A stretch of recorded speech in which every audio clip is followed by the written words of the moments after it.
Í janúar 2019 þá mun hljómsveitin flytja nýlegt verk eftir mig sem heitir Metakosmos og það verður undir stjórn Daníels Bjarnasonar.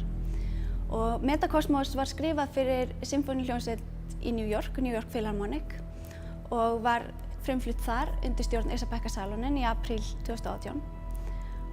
Og þetta verk var pantað af hljómsveitinni sem hluti af verðlaunum sem ég fékk hjá hljómsveitinni 2015.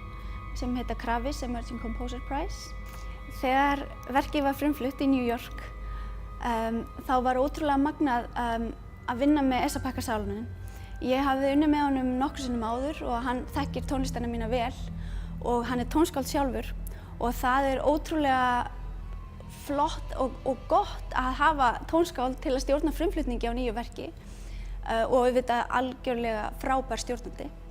Og þetta var flutt á 3 áskriftartónleikum hljómsveitarinnar, þannig að við fengum 3 mismunandi flutninga á verkinu og það var mjög áhugavert því að oft fáum við 1 flutning, gerum allar þessar æfingar, fáum 1 flutning en þarna fengum við 3 flutninga þar sem maður fann verkið vaxa með hverjum flutningi og það var ótrúlega gaman að upplifa það líka.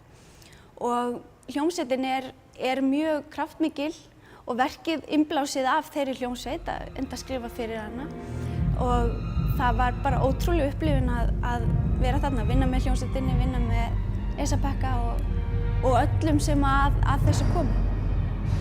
Í þessu verki þá er ég að vinna með mjög stóra hugmynd sambandið á milli óreiðu og fegurðar og það hvernig þetta tvennt er og getur verið sprottið hvert af öðru á náttúrulegan hátt. Og það var mjög sterk tilfinning hjá mér þegar ég var að vinna verkið að ég varð að finna einhvers konar myndlíkingu það hvernig þetta birtist náttúrulega eða hvernig maður getur ímyndað sér að þetta birtist náttúrulega. Og ég fór þar inn í myndlíkinguna svarthol.